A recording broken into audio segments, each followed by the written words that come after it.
Hello again, everybody. This is James Bartley, and you're watching and listening to the Cosmic Switchboard Show. Today, our guest, Jerry Marzinsky, returns to the Cosmic Switchboard Show to talk about the work that he and Sherry Swiney are doing. They're coming out with a new book.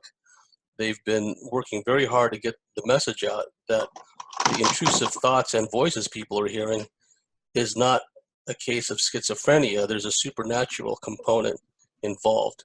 And Jerry is here now, and so without any further ado, Jerry Marzinsky, welcome back to the Cosmic Switchboard Show. Good to be back. Thanks for the invite.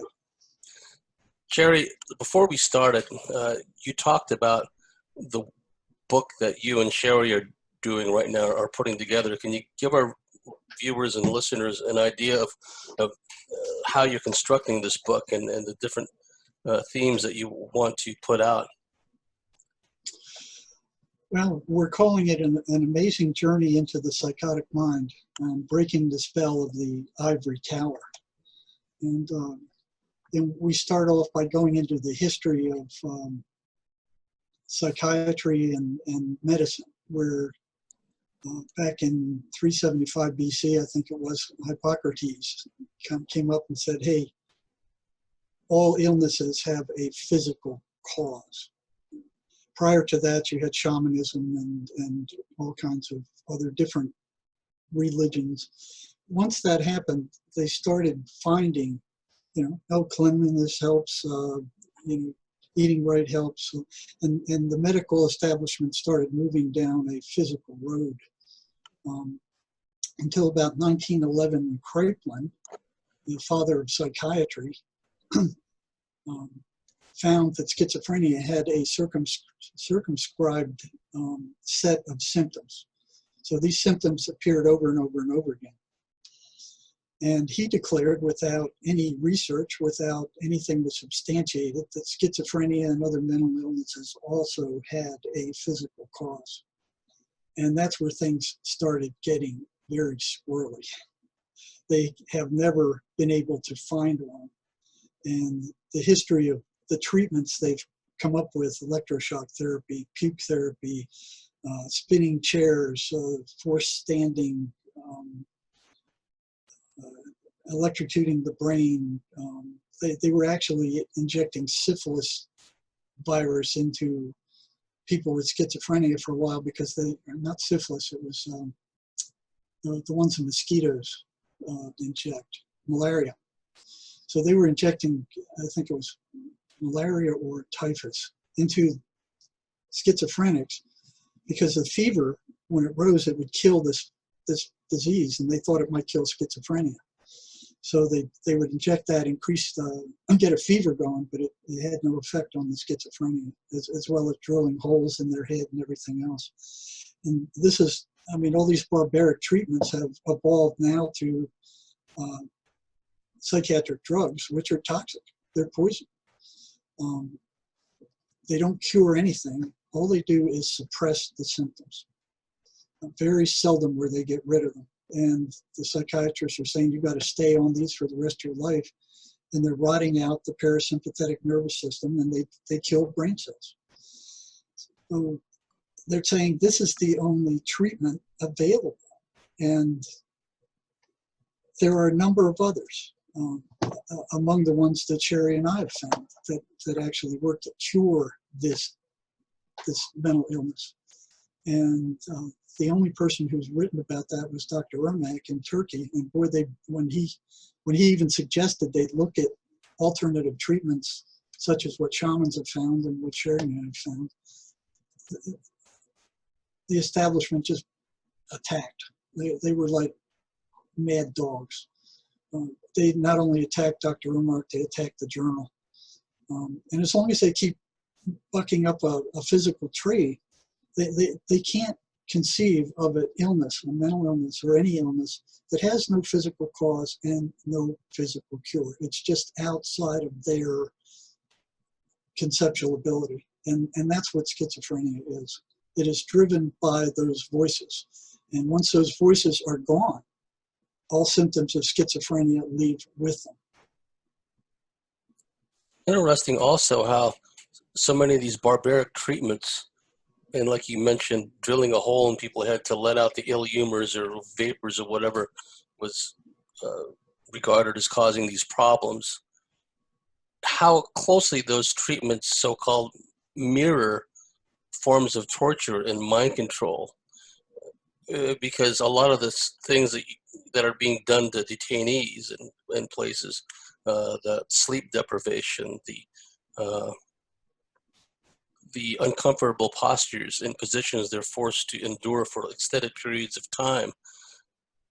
And in another age, they would have thought of these things as cures, you know, the spinning and all this other stuff. Now, you did mention the work of the Swedish mystic, and how right around the time when we took this wrong course, looking for a physical ailment for these essentially supernatural problems, was his name Swedenborg? Yeah, Was pointing out that there's more to it than that. Right. Now, Swedenborg's a very interesting character. He was one of the top scientists of his day. He was a metallurgist. He was a physician. He studied all over Europe. One of the top scientists. He was the mining engineer for the Queen of Sweden, because he was making them a lot of money. Figured out ways to transport these huge battleships over land. And he was a Christian mystic. So his life was very, very interesting. After the peak of his scientific endeavors, I mean, where he was studying the body, and he was one of the top scientists of his day. At the age of about 55, he had a dream that said, "Are you ready? Are you ready?" or something to that effect. And at that point, he switched from, he hit a dead end with studying physical science. It didn't bring the answers he was looking for. And then he turned into studying spirit, and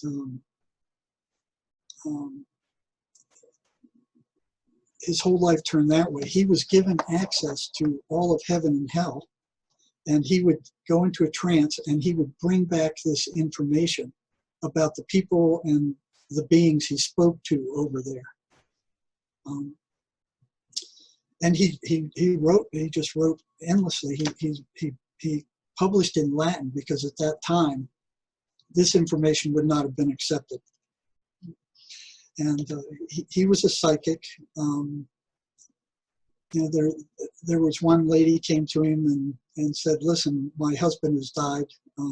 These creditors are sending me bills for this tea set that he hasn't paid for, and I need to find the receipt. I don't know where it is." So she goes to Swedenborg and said, "Would you go visit my husband and ask him where this receipt is?" So he goes into trance. So the next day he comes back. He goes, "I know where it is. It's behind the drawer in his desk." And she found it. And it was thing after thing after thing like this. Even the Queen of Sweden came. She was carrying on, or her brother was carrying on, some interaction with a foreign power that was supposed to be top secret. And she asked Swedenborg to visit her brother and ask for some information related to this. And he comes back and he goes, "I have it." And she says, "Okay, tell me." And they're in the court. And he goes, "No, I can't tell you here." So she said, "No, I have nothing to hide from my court." And he goes, "No, I can't tell you this here." So after they all left, he tells her, he gives her that information, and she faints. There was no other way, nobody else who would know that. If he wasn't so useful to her, he probably might have been burnt as a witch or something. But he'd come back, he would speak to these evil spirits, and he'd speak to angelic spirits, and he'd speak to people who were dead. So there was a clinical psychologist who wrote the book, The Presence of Other Worlds, that I kind of ran into in my searching. And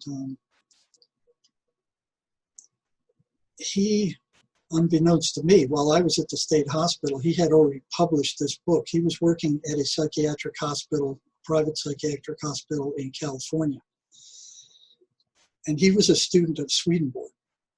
And he read about what Swedenborg wrote with his conversations with evil spirits, right? And what they said and how they acted and what they told him. And he saw a remarkable similarity between these evil spirits that Swedenborg was describing and the voices that he was studying. Now, he not only studied them, he was trying to make friends with them so he could learn more about them. And he would talk to them and carry on conversations with them, which I also did for a good while. And they come across as coherent. They are not word salad. In most cases, if you can get them to speak to you, they're perfectly coherent, but they're nasty. They're very nasty. So he tried to befriend them and tell them, well, I just want to know what's going on with you and how this operates. He saw that these voices were really screwing up these patients, and that they had kind of taken control of the patient's mind, and they were talking to them and telling them rotten things about themselves, everybody else. Now, once he went so far, he couldn't learn any more. But one thing he kind of bottomed out because they were only going to tell him so much. Now, a couple of things he did that was interesting. He did give a MMPI, which is the gold standard test for psychologists, independently to some of his patients, and then independently to the voices, asking the voices to respond to the questions on this personality test and not the patient. And he came back and said, after giving MMPIs and Rorschach tests, he said that the voices were much more psychotic than the patient was. I found that very interesting. So he kind of forged a link. And when I ran into his writings, I went, he's doing the same thing I was, but I never tried to make friends with these things. I always knew they were dangerous. I always knew they were destroying my patients. I always knew that they were causing the problems, and they were always an enemy. And once you treat them as an enemy and start attacking them and starting to dismantle what they're doing, then this whole other array comes into being. Now they're fighting for their lives, and all their tricks start coming out, and you start getting hit with these strange things, and some of them pretty terrifying. And I think I told you the breaking point was one day where, one after another, I was figuring out ways to interfere with these voices so they had less control over my patients. And the patients kept coming in and going, and this was at the prison, they're really getting pissed with you. The voices are really getting pissed with you. And I'm thinking, hallucination is getting pissed with me. That doesn't bode well. What kind of hallucination would get pissed with you? Hallucinations are supposed to be random. These things were consistently negative. So here's Swedenborg saying the same thing, and here's Van Dusen equates Swedenborg with what he's saying, and I see what Swedenborg, and I just devoured Swedenborg's writings. I mean, I picked up his Heaven and Hell, and I read it until I almost passed out. And it was what I was actually experiencing with my psychiatric patients, and it matched exactly what Dr. Van Dusen was saying in California. So we were all talking about the same things. And that's one of the things our book does, is we're blending consistencies of Wilson Van Dusen, clinical psychologist, Swedenborg, Sherry's experiences, and my experiences into one coherent stream. So it's over a couple of 100 years of experience with the voices from people who've been there. This is frontline stuff. None of this will you find in any kind of psychology book.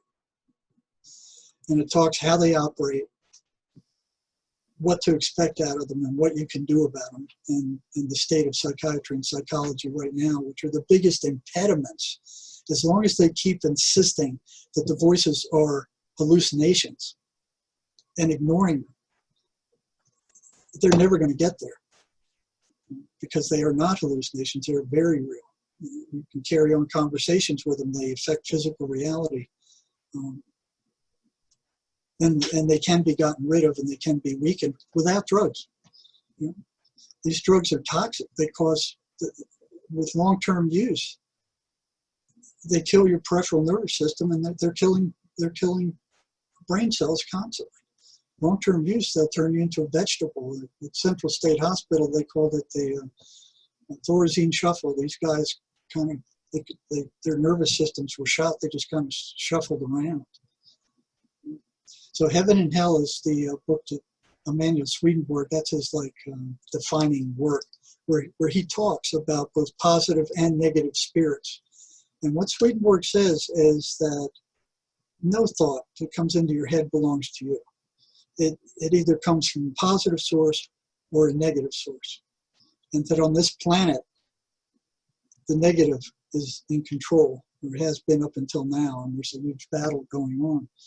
So, and you can kind of verify that for yourself. I mean, before people had language, before a kid has language, they're not out shooting anybody or killing things or causing trouble. I mean, it takes language. And what they do is they come in and they take control of that dialogue that is constantly going on in your head. Now, one thing that people need to wake up to is they are not that dialogue. A lot of people think that they are their thoughts. And that's very dangerous. And Swedenborg says that is not the case at all. And if you step back and you listen to your thoughts, and they're constantly in there rambling around. And if you listen to them, most of it is bullcrap. You know, it's just what's happening in the future, worry about this, worry about that, fearful thoughts, thoughts of lack of money. A lot of negative stuff is coming in there. Where does it come from? If you step back and look at it, who's the watcher? Who's watching this? And if you listen to it, who's the listener? So you're not your thoughts. It's this dialogue that kind of keeps going around in your head, and it's based on your past experiences and the programming, you know, of the medical mafia and the academic eggheads and everything that's coming at you. What we're seeing is the promotion of these pathologies, Jerry. We talked about this before we started, how so much of the, excuse me, the lamestream media, the academic quacks, the medical mafia, everything is a promotion of these various pathologies, psychopathic behaviors, narcissistic behaviors. And everything seems to be driven to drive the emotional content and push people's emotional hot buttons, whether it be about making a threat of the climate, whether it's making an issue out of race, whatever the case may be. So that's constantly promoted in the media. And it seems to have an effect on the gullible, I hate to say it, and the dangerously naive, who are not aware that in the spirit world, thoughts are things. And when the thoughts are melded with emotion, and that lizard part of the brain, the R complex, becomes engaged, and the anger can be directed in a certain direction, how that plays out to the masses. Did you want to comment on how that process is playing out? Well, it must be understood that the voices don't just exist in the heads of schizophrenics. Okay, they're hitting us all to different degrees. It's the schizophrenic where it's most clear that they have taken over, and you can see that. Now, what these things survive on is negative emotional energy. And I found that out one day where I brought the book into, I brought a book from a shaman in that was stating that. And Carlos Castaneda kind of said the same thing.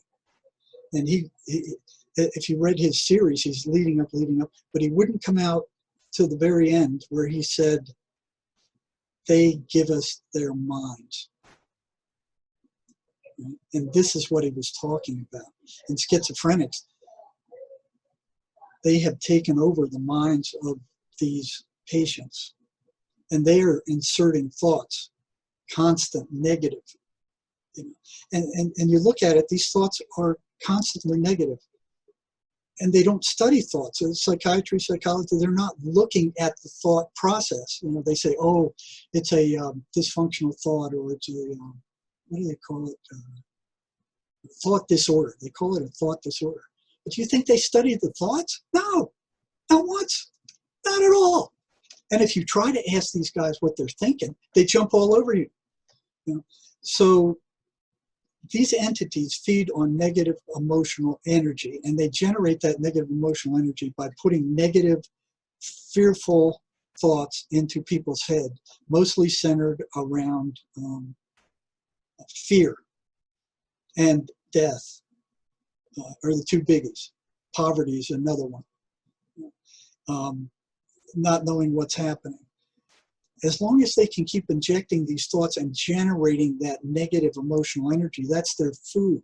If they can start a war, if they can start a class, you know, classes fighting against one another, like they're trying to do now, where Soros is sending all these people into Europe to cause all this consternation and turmoil, which he's done a good job of, the more fear and anger and anxiety and negative emotion that can be generated, the more these things feed.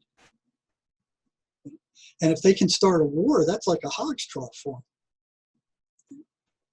So what Swedenborg is saying is that there has to be a balance, you know, between positive and negative, and it's a dualistic universe. And so there are positive forces, there's negative forces. And if the voices could speak to you, they would say, we control this planet because we control the thought of people. You know, we're the ones who put thoughts in people's head. We're not begging for people to go to the Bible and put, you know, positive thoughts into their head, because the good side doesn't work like that. It speaks more in feelings and intuition. It's a lot quieter. It's a lot harder to, and if they can keep you distracted with the negative, you're not going to move toward the positive.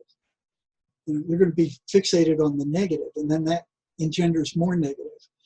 But if you sit back and you watch your thoughts, they don't flow into your head, they just pop in, and you're there. And you're in this situation. Road rage. I mean, all of a sudden, bam, this thought comes into your head, that's a jerk, I'd like to punch him out. And where do those thoughts come from? You know, here the other day, I mean, they trapped me well. We have these pack rats here that are extremely destructive. I mean, if they, you know, it's been a constant war out here with them, out in the desert. And, you know, I tried to drive them off. I put mothballs in there. In the shed I have in the back, I put just soap out there, everything I could think of. I put a light out there so when they come out there, the light goes on, and hopefully, no, they chewed the wires. So I had to start putting traps out there, and I hate killing them because they're these furry, cute little things. So I'd kind of not want to kill them, but you can't take them anywhere because then they bother the neighbors. But if you don't do something about them, they cause a lot of destruction. So I put a trap out there, and I'd kind of try to avoid shooting them because I hate doing that. Sometimes they died in that trap, but that's a horrible death, you know, because they're basically starving to death. And I caught one the other day, and I saw them in there. Well, oh God, another one, because I hate dealing with it. So I left them out there for a couple of days, and then the third day I went back and I said, okay, if he's still alive, I'm going to either shoot him or let him go. And I went into the cage, and here's the big mother rat with her head stuck in the bars, and here's this little baby rat right next to her dead mother.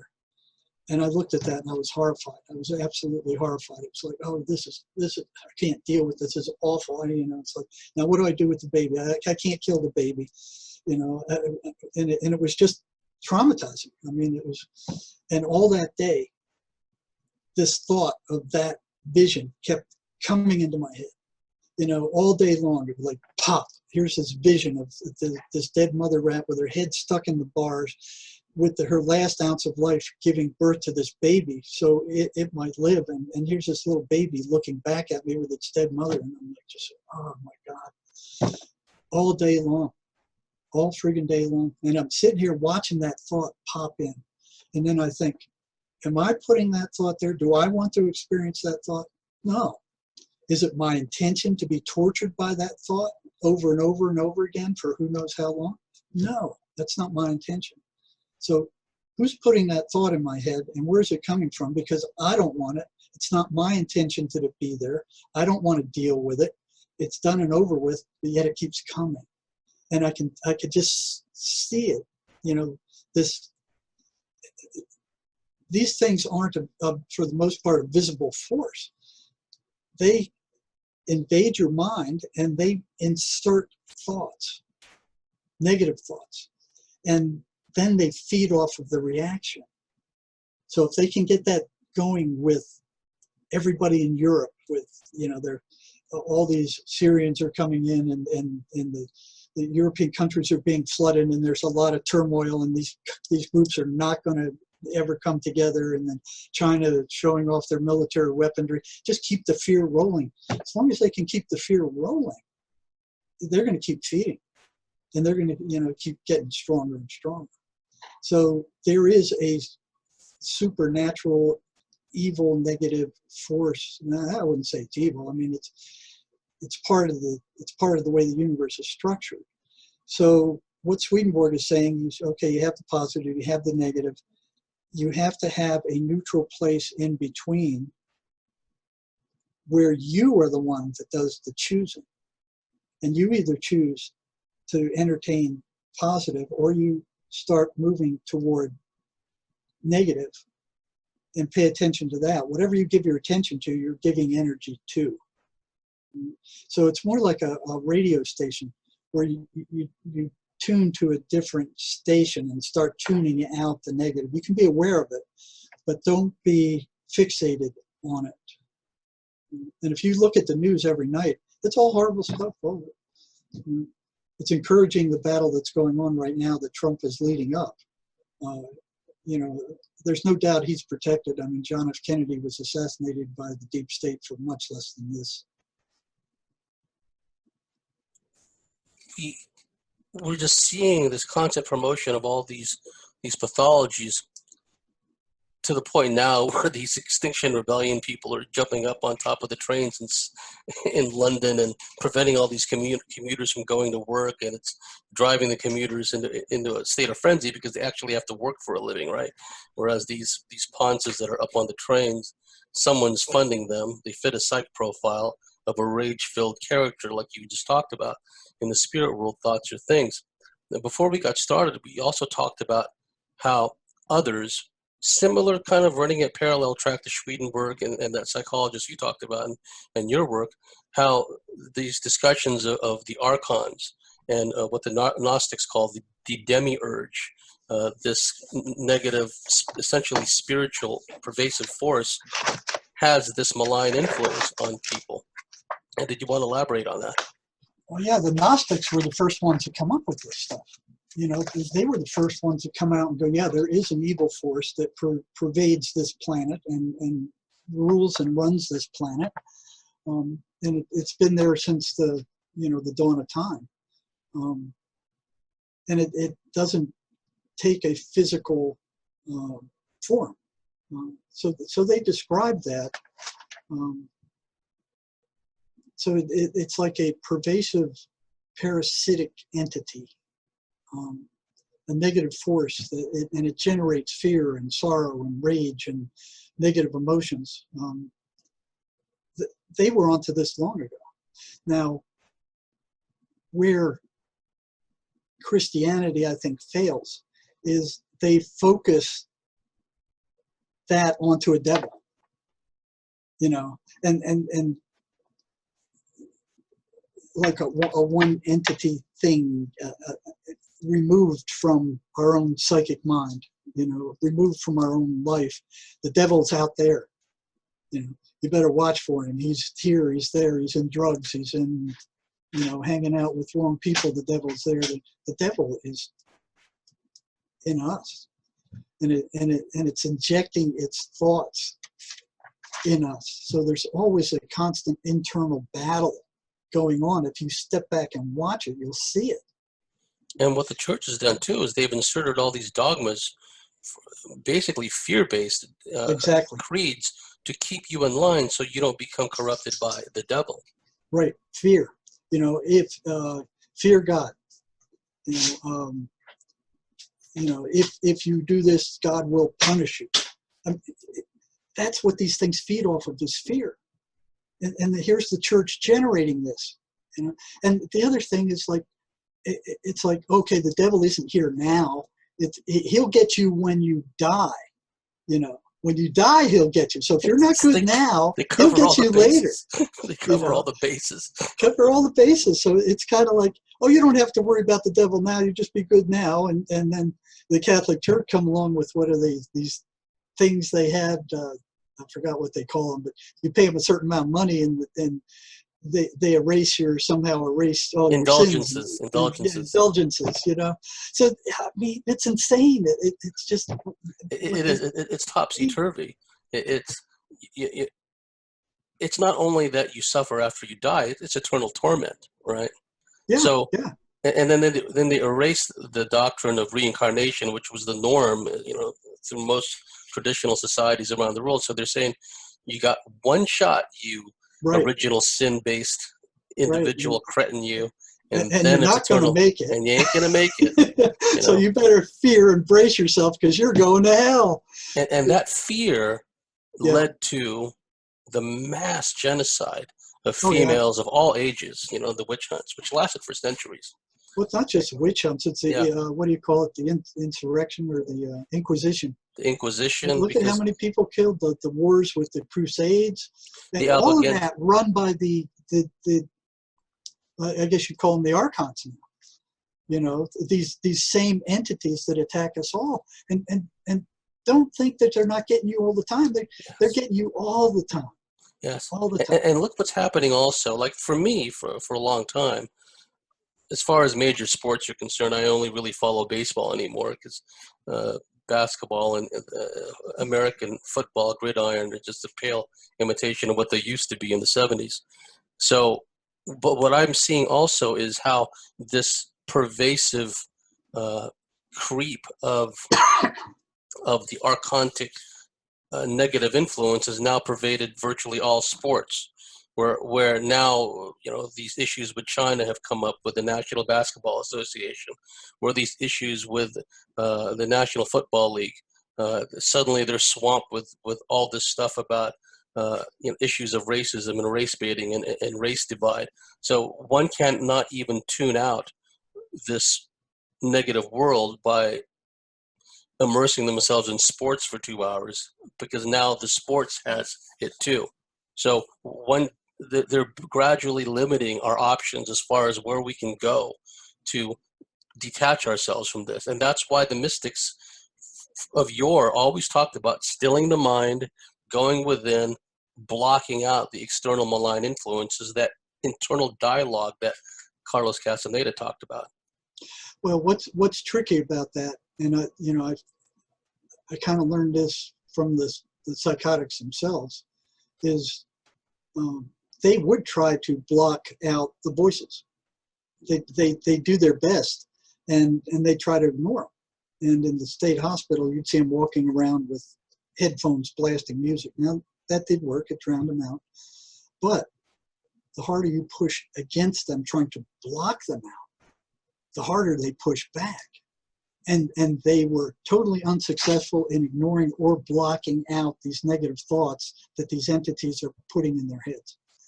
You know, it's what you resist persists. Okay? So first of all, you got to be aware of what you're thinking. pop in every once in a while and check in with yourself, because your mind will just keep going, and you step back and say, where'd that thought come from? Or what am I thinking now? And be aware of negative thoughts coming in there. Don't try to block them. Say, okay, I acknowledge it. It's not mine. Leave. And just let go of it. Don't try to, don't concentrate on it. Don't obsess over it. I mean, I could obsess over that rat thing for months. I mean, that, to me, that was so horrifying to have to experience that. But, they had me trapped on that one. They could have milked that for a long time. Yeah, and look at the dynamic, Jerry. You're an empathic, caring person who loves all life forms. And so for this to happen to you, because these animals were becoming a nuisance, what some regard as a nuisance animal. Like, for example, here we have these really cute bunnies that come into our backyard, and I love them. I love looking at them. But to others, they're considered a nuisance animal. They've actually sprayed. They've done aerial spraying of a virus that's supposedly only directed at the rabbits to kill them, right? Wow. And who knows, gee, what can possibly go wrong, right? So they're going around spraying these communities that have a lot of rabbits.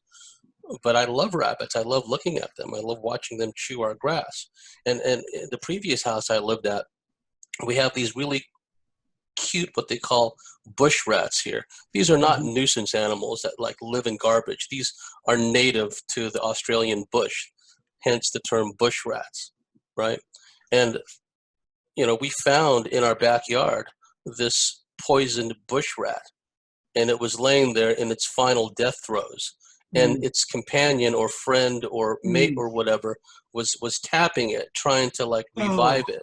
And so in the case with you, that image of this rat trying to say, don't die, don't leave me, right, to the other rat that had been poisoned. And one of our neighbors had decreed in their own mind, oh, this is a nuisance animal. No, it's not. It's a native. It's like a koala, or it's like a possum. It's a natural Australian animal.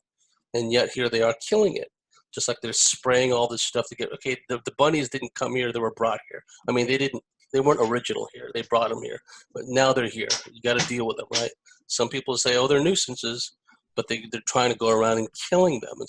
And so for people like us with a degree of empathy, it can be an issue, and that plays on us too. See, that plays on us, the image of it. Note that, those thoughts are being put there and festered by these entities. One thing I saw, that they have complete access to the mind of a schizophrenic, and ours too. They would go into the minds of these patients and they would pull up rotten things they had done 30 years ago that they'd long forgotten about. And they would put it in their face and go, look, you're rotten. You did this. You remember you did this? I mean, I've seen that over and over and over again. So they have complete access to your mind. And they want you to think that your thoughts are yours. And that's the assumption. Well, who else's thoughts could they be? Nobody ever said that thoughts come from somewhere else. Psychology and psychiatry won't even look at it. Swedenborg does. He does a real good job of pointing out that your thoughts come in from other places, like radio waves. And it's up to you to do the tuning of where you want them to go. But that takes some active effort and consciousness. You have to be aware of what you're thinking and when you're thinking, and watch these things pop into your head. So everybody has a story, and that story keeps repeating over and over again, looking for verification in the outside world. This is the way things really are, and here's the evidence. I mean, I know this is, and you're collecting that evidence all the time to keep that story going. But it's only a story, and everybody has a different story, and it's not real. It's based in the past and the future. Neither place you can live. And once you move out of the present, then the anxiety starts. All this bad stuff from the past, all this fear from the future. The only time you can really live is in the present. And these entities don't want you to do that. Yes.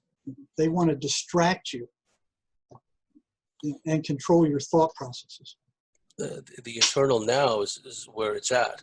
But what they get is excuse me, they get us so caught up in whatever misdeeds, real or imagined, right, that we've done in the past. Like that used to happen to me, Jerry, where I was so shame-based growing up, and it's still, I'm a work in progress. It's taken a while for me to work everybody is. There are no finished products here.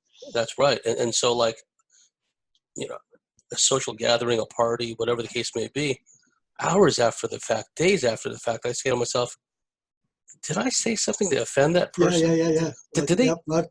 I didn't mean it that way. Did they take it wrong? Did I hurt their feelings?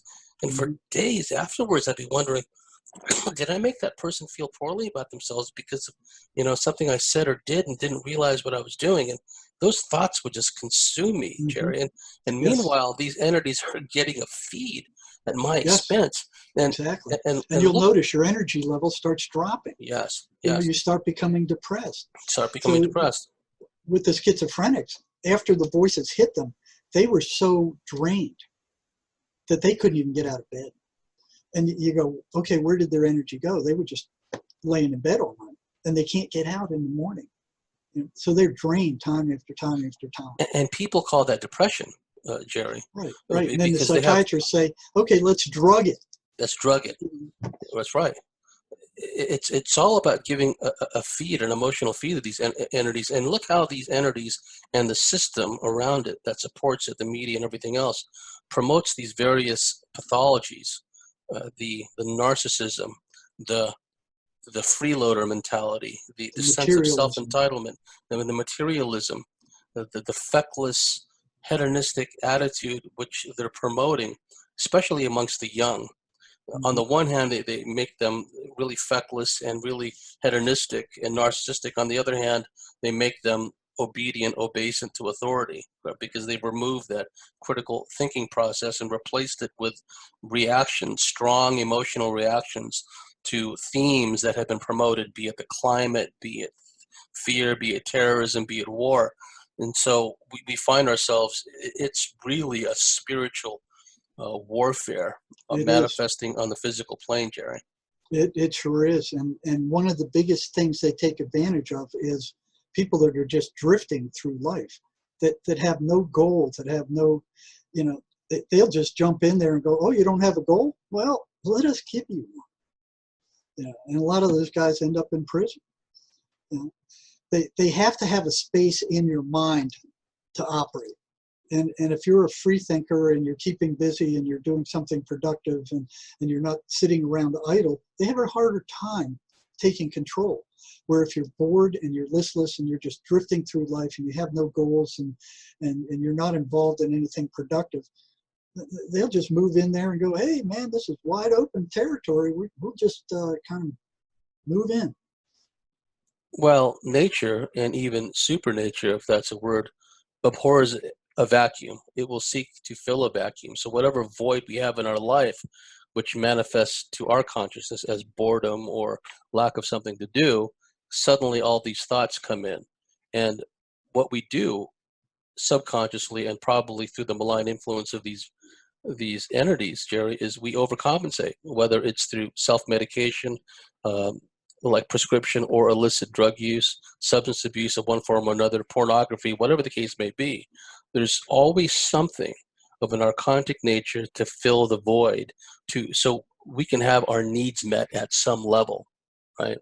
And fast. And you look at psychiatry and the pharmacology.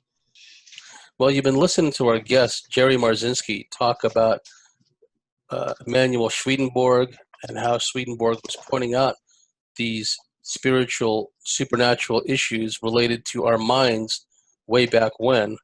And he's been talking about the pernicious, pervasive influence of these negative entities and how they affect us in so many different ways. So we've reached the end of a fascinating first segment with our guest, Jerry Marzinsky, and we're just getting started. So we'll see you at the top of the next segment. If you like what we do, if you believe in what we do here at the Cosmic Switchboard Show, please go to thecosmicswitchboard.com, sign up, and become a member. And we'll see you soon.